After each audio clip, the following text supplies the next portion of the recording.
सुप्रभातं छात्रछात्राः संस्कृतस्य ऑनलाइन कक्षायां यूयं सुस्वागतम्। अहं ममता पाण्डे यूयं संस्कृतस्य अध्यापिका। अहं कामनां करोमि यत् यूयं सर्वे स्वगृहं सुरक्षितं भविष्यति। अद्य वयं संस्कृतस्य प्रथमपाठः पठिष्यामः। प्रथमः पाठः सुभाषितानि। सुभाषितानि का अर्थ होता है सुंदर वचन। सु उपसर्ग है तो सु प्लस भाषित। सु यानी सुंदर, मधुर और भाषित यानी वचन, तो सुंदर वचन। सुंदर वचन इसमें श्लोक दिए हुए हैं पद्य, उनको हम पढ़ते और अनुवाद करते हैं। प्रथम श्लोक देखें। गुणा गुणगेषु गुणा भवन्ति। गुणी व्यक्तियों में ही गुण होते हैं। गुणगेषु यानी गुणी व्यक्तियों में ही गुण भवन्ति गुण होते हैं। गुण जब तक गुणवान व्यक्ति के पास होते हैं तब तक वे गुण होते हैं। ते निर्गुणम प्राप्य भवन्ति दोषः। ते यानी वही गुण, निर्गुणम निर्गुण व्यक्ति को प्राप्य यानी प्राप्त करके, भवंती हो जाते हैं क्या, दोषः दोष बन जाते हैं। यानी वही गुण जब निर्गुण व्यक्ति को प्राप्त हो जाते हैं तो वे दोष बन जाते हैं। जिस प्रकार से सुस्वादु तोया प्रवहन्ति नद्या, जब तक जल नदियों में प्रवहन्ति बहता है तब तक सुस्वादु यानी स्वादिष्ट, तोया यानी जल स्वादिष्ट होता है, पीने योग्य होता है। जब तक जल नदियों में बहता है तब तक वह स्वादिष्ट होता है यानी पीने योग्य होता है। लेकिन वही जल समुद्रम असाध्य है, असाध्य यानी प्राप्त करके, समुद्र में प्राप्त करके या समुद्र में जा कर के अपेया भवंती, अपेय यानी ना पीने योग्य, भवंती बन जाता है। वही जल समुद्र में जाकर ना पीने योग्य बन जाता है। क्यों? क्योंकि समुद्र का जल खारा होता है, तो जब खारा मिल जाएगा, खारे में जाके मिलेगा नदी का जल, तो सारा जल खारा हो जाएगा, तो फिर वो ना पीने योग्य हो जाता है। एक बार फिर से देखें कि जब तक गुण गुणियों के पास रहते हैं, गुणवान व्यक्तियों के पास रहते हैं, तब तक गुण कहलाते हैं। और वही गुण जब निर्गुण व्यक्ति को प्राप्त हो जाते हैं तो वे दोष बन जाते हैं। क्यों? क्योंकि निर्गुण व्यक्ति उनका गलत उपयोग करेगा।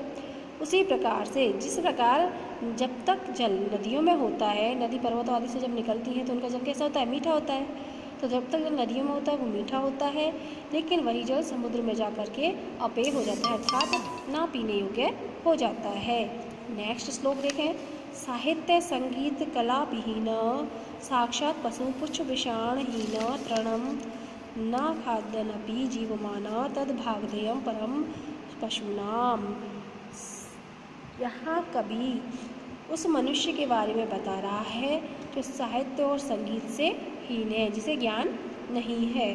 कि साहित्य संगीत कला विहीन है। साहित्य संगीत और कला से हीन जिस व्यक्ति में को शास्त्र आदि का कोई ज्ञान नहीं है, जिसने कोई पोथी ग्रंथ आदि नहीं पढ़े हैं, उसका ज्ञान नहीं है। संगीत का जिसको ज्ञान नहीं है, जिसे कोई कला नहीं आती है, वह व्यक्ति साक्षात पुच्छ यानी पूछ, विषाण यानी सींग, पूछ और सींग से रहित पशु के समान है। जिस व्यक्ति के पास साहित्य आदि का ज्ञान नहीं है, संगीत और कला का ज्ञान नहीं है, वह व्यक्ति साक्षात बिना पूछ और सींग के पशु के समान है।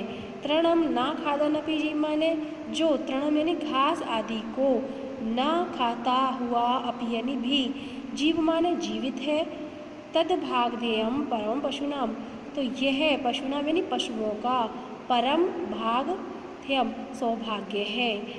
वह मनुष्य घास आदि ना खाते हुए भी जीवित है, यह पशुओं का परम सौभाग्य है। फिर से देखें एक बार कि जो व्यक्ति साहित्य संगीत कला आदि से रहित है, वह साक्षात उस पशु के समान है जिसके पूँछ और सींग नहीं है, और जो घास आदि को ना खाता हुआ भी जीवित है, तो यह पशुओं का सौभाग्य है।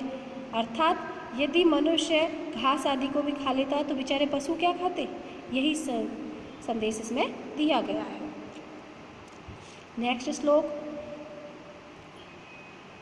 लुब्धस्य नश्यति यश पिशुनस्य मैत्री, नष्ट क्रियस्य कुलम अर्थपरस्य धर्मः, विद्याफलं व्यसनिन कृपणस्य सौख्यम, राज्यं प्रमत्त सचिवस्य नराधिपस्य।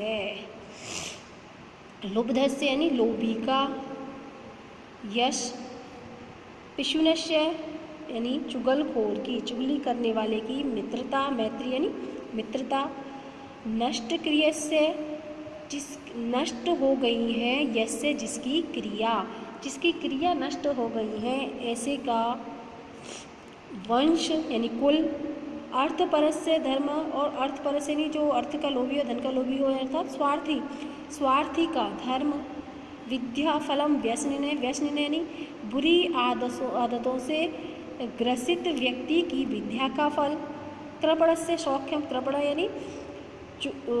यानी कंजूस का, सौख्य मतलब सुख, और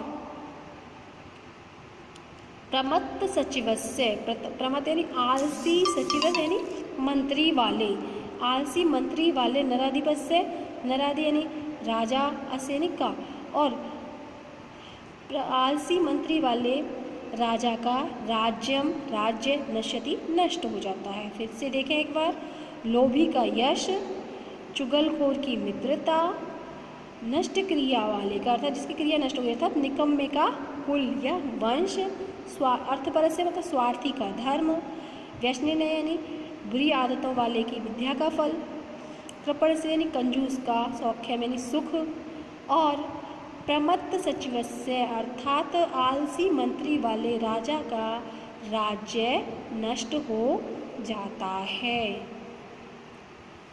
अच्छे से समझ में आया होगा आपके। पीत्वा रसम तु, नेक्स्ट श्लोक देखें, पीत्वा रसम तु कटुकम मधुरम समानम, माधुर्यम एव जनेत मधुमक्षिका असौ संत तथैव समसज्जन दुर्जनानाम श्रुत्वा बचय मधुर सूक्तरसम सृजन्ति। इसमें मधुमक्खी के स्वभाव और सज्जन लोगों के स्वभाव के बारे में बताया गया है कि वह असौ यानी वह, मधुमक्षिका यानी मधुमक्खी तो, कटुकम रसम कड़वे रस को भी, मधुर समानम पीतवा, मधुर यानी मीठे के समान, पीतवा यानी पी करके, असौ यानी वह मधुमक्षिका मधुमक्खी तो, कटुकम रसम कड़वे रस को भी, मधुरम समानम यानी मीठे के समान, पीतवा पी करके, माधुर्यम एव जनिएत, माधुर्यम एव यानी मधुरता ही, मिठाई उत्पन्न करती है, अर्थात शहद ही उत्पन्न करती है, माधुर्यम एव यानी शहद ही उत्पन्न करती है।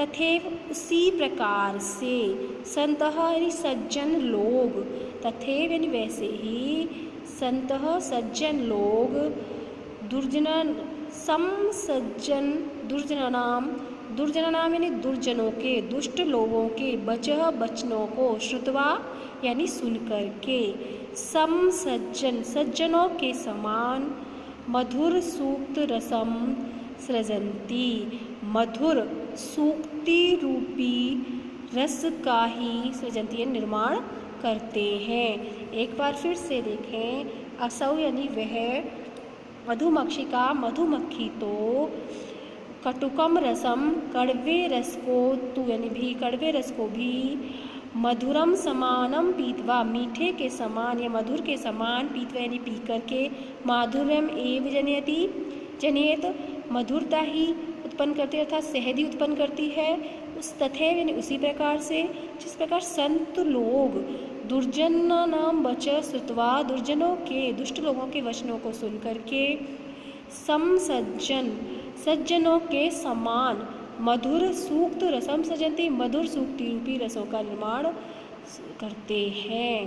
बच्चों अच्छे से पढ़ना है, समझना है आपको। आई होप आपके समझ में आ गया होगा। नेक्स्ट क्लास में फिर मिलते हैं। Thank you.